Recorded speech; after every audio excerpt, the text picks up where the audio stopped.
Cabin mate 24 hours study hall and work space mobile app download చేసుకుని ఇప్పుడే మీ cabin book చేసుకోండి. పహల్గామ్ ఉగ్ర దాడి తర్వాత రెండు దేశాల మధ్య ఎలాంటి పరిస్థితులు నెలకొన్నాయో తెలిసిందే. భారత్లో ముఖ్యంగా దౌత్యపరమైనటువంటి కీలక నిర్ణయాల తర్వాత భారతదేశంలో ఉన్నటువంటి పాకిస్తానీలందరినీ కూడా వెనక్కి పంపాలనేటువంటి నిర్ణయం తీసుకుంది.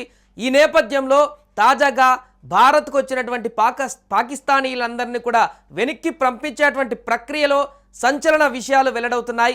మన తెలుగు స్టేట్లో హైదరాబాద్లో కూడా తెలంగాణలో కూడా పాకిస్తాన్ నుంచి వచ్చినటువంటి సుమారుగా 230 మంది ఆ దేశం నుంచి వచ్చినటువంటి వారు ఉన్నారంటూ కూడా గుర్తించారు. ఈ నేపథ్యంలో వారు ఏ వీసా మీద ఉన్నారు, ఎంతకాలంగా ఉంటున్నారు, ఎప్పుడు మళ్ళీ వాళ్ళు రిటర్న్ పంపించాలనేటువంటి దానిపైన పోలీసులు ఆరా తీస్తున్నారు. ఈ నేపథ్యంలో ఒక వ్యక్తి ఎలాంటి వీసా లేకుండా అక్రమంగా హైదరాబాద్కి చొరబడ్డట్టుగా గుర్తించారు. దీంతో ఒక్కసారిగా ఆందోళన నెలకొంది. అతను ఏ ఉద్దేశంతో ఇక్కడికి రావడం జరిగింది, ఇంకా ఎంతమంది ఇలా అక్రమంగా వలస వచ్చినటువంటి వ్యక్తులు పాకిస్తాన్ నుంచి వచ్చిన వారు ఉన్నారనేటువంటి అంశం కూడా ఒకసారిగా వైరల్గా మారుతుంది. దీనికి సంబంధించి పూర్తి వివరాలు చూద్దాం. చార్మినార్ నుంచి మా ప్రతినిధి ప్రేమ్ లైవ్లో సిద్ధంగా ఉన్నారు. ప్రేమ్, పాత బస్తీ కేంద్రంగా పాకిస్తానీలకు చాలా మంది అక్కడికి వచ్చినట్టుగా తెలుస్తుంది. దాంట్లో లీగల్గా ఉన్న వాళ్ళందరైతే ఒక వ్యక్తి ఇల్లీగల్ గా నేపాల్ మీద నుంచి వచ్చి హైదరాబాద్ కి ఎవరికి తెలియకుండా వచ్చినటువంటి ఒక వ్యక్తి ఉన్నట్టుగా సమాచారం అందుతుంది. దీనికి సంబంధించిన అప్డేట్స్ ఏంటి?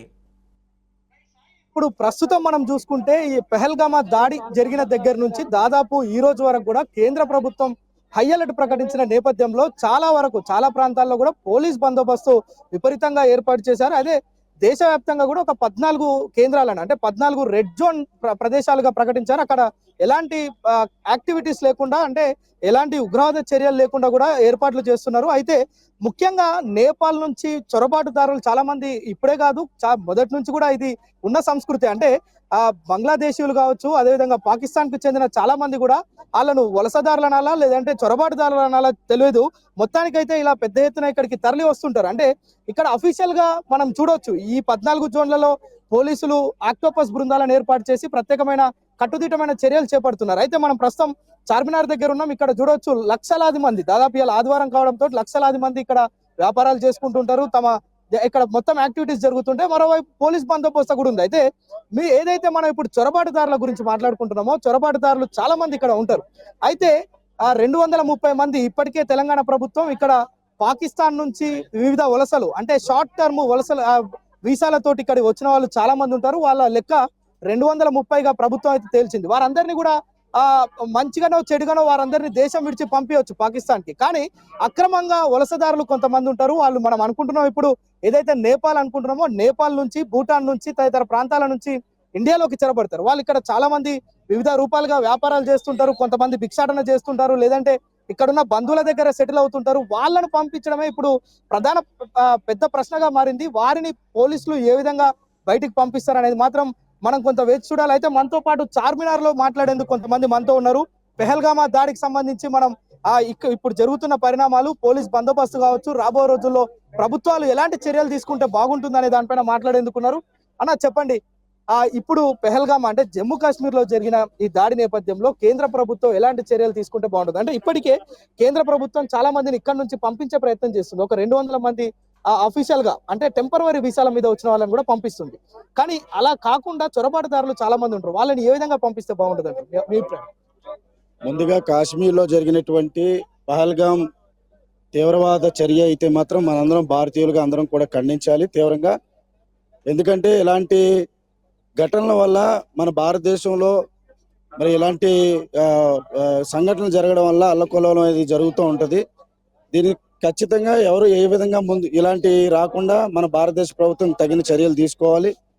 ఎందుకంటే మన భారతదేశం ఇక్కడ అందరికీ కూడా, అన్ని మతాలకి కూడా మన భారతదేశం అనేది ఎంతో మన విలువనిస్తుంది.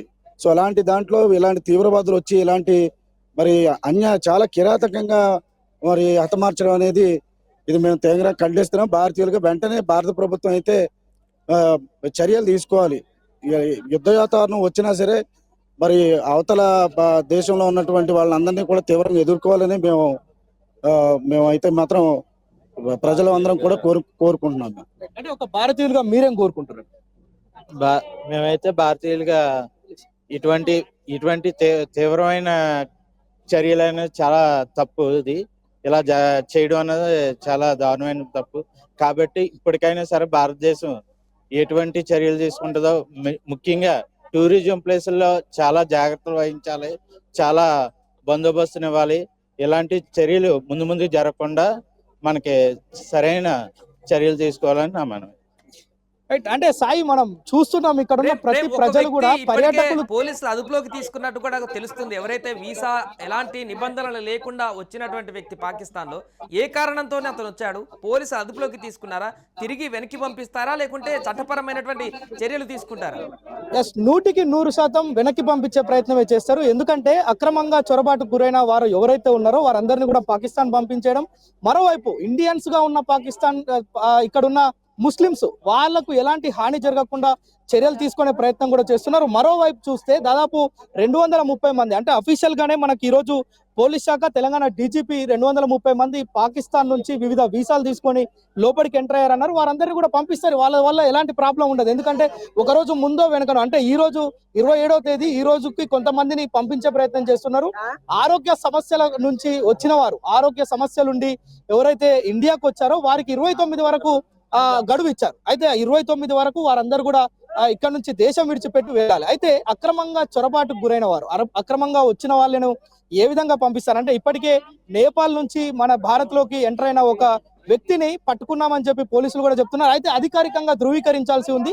అది అధికారికంగా ధృవీకరిస్తే మనకు అంటే అతన్ని ఎలా పంపిస్తారా, లేదంటే శాఖపరమైన చర్యలు తీసుకుంటారా, లేదంటే అతను ఏదైనా ఉగ్రవాద చర్యల కోసం వచ్చాడా అనేది మాత్రం విచారణ తేలుతుంది. అయితే మొత్తానికి ఈ యొక్క ఉగ్రవాద చర్యలను తిప్పుకొట్టేందుకు, అదేవిధంగా పాక్ ను మొత్తం కట్టడి చేసేందుకు, అష్టదిగ్బంధనం చేసేందుకు ఓవైపు కేంద్ర ప్రభుత్వం కావచ్చు, భారత ఆర్మీ కూడా అన్ని విధాలుగా సంసిద్ధంగా ఉంది. మొత్తానికి ప్రజలకు ఎలాంటి ఇబ్బందులు లేకుండా, అంటే ఇప్పుడే మనం చూస్తున్నాం ఏదైతే పాకిస్తాన్ బార్డర్ లో ఉన్న మన భారత్ లో ఉన్న సరిహద్దు ప్రాంతాలు ఉన్నాయో అక్కడ రైతులను ప్రభుత్వం హెచ్చరించిన పరిస్థితి. ఎవరైతే వ్యవసాయం చేసుకునేందుకు ఆ బార్డర్ ప్రాంతాలకు వెళ్తారో వారెవ్వరు కూడా వ్యవసాయ పనులకు వెళ్ళవద్దని కూడా చెప్పి ఆదేశాలు ఇవ్వటం, మరోవైపు ఎక్కడికక్కడ కుంబింగ్ కేంద్రాలు ఏర్పాటు చేయడం, అంటే ఏ క్షణాన ఏం జరుగుతుందో అనే ఒక ఉత్కంఠ భారత్ పాక్ సరిహద్దుల్లో జరుగుతుంది. అయితే మనం హైదరాబాద్ కు సంబంధించిన విషయం చూస్తే మనం ప్రస్తుతం చార్మినార్ దగ్గర ఉన్నాం. మనం చూడొచ్చు విజువల్స్ లో అన్ని రకాల ప్రజలు ఉన్నారు. ఇక్కడ ముస్లిమ్స్ ఉన్నారు, హిందూస్ ఉన్నారు, క్రిస్టియన్స్ ఉన్నారు, ఇతర దేశాలకు సంబంధించిన టూరిస్టులు కూడా ఇక్కడ ఉంటారు. నిత్యం ఈ యొక్క చార్మినార్ ను చూసేందుకు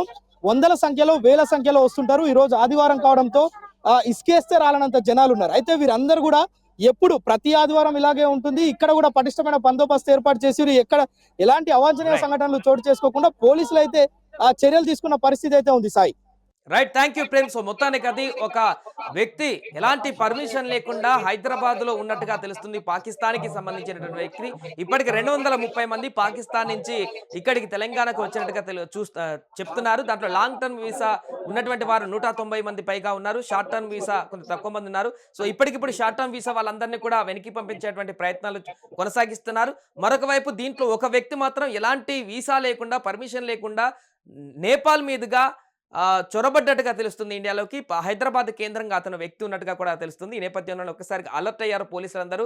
ఏ కారణం చేత అతను వచ్చాడు, ఎందుకు ఎంతకాలం నుంచి ఉంటున్నాడు, అతను వెంటనే వెనక్కి పంపేయడమా, చట్టపరమైనటువంటి చర్యలు తీసుకోవడం, ఇవన్నీ కూడా పోలీసులు దీనిపైన కేసు నమోదు చేసి దర్యాప్తు చేసేటువంటి అవకాశం ఉన్నట్టుగా అయితే కనబడుతుంది. సుమన్ టీవీలో మీ పర్సనల్ అండ్ బిజినెస్ ప్రమోషన్స్ కోసం కింది నెంబర్కి కాంటాక్ట్ చేయండి.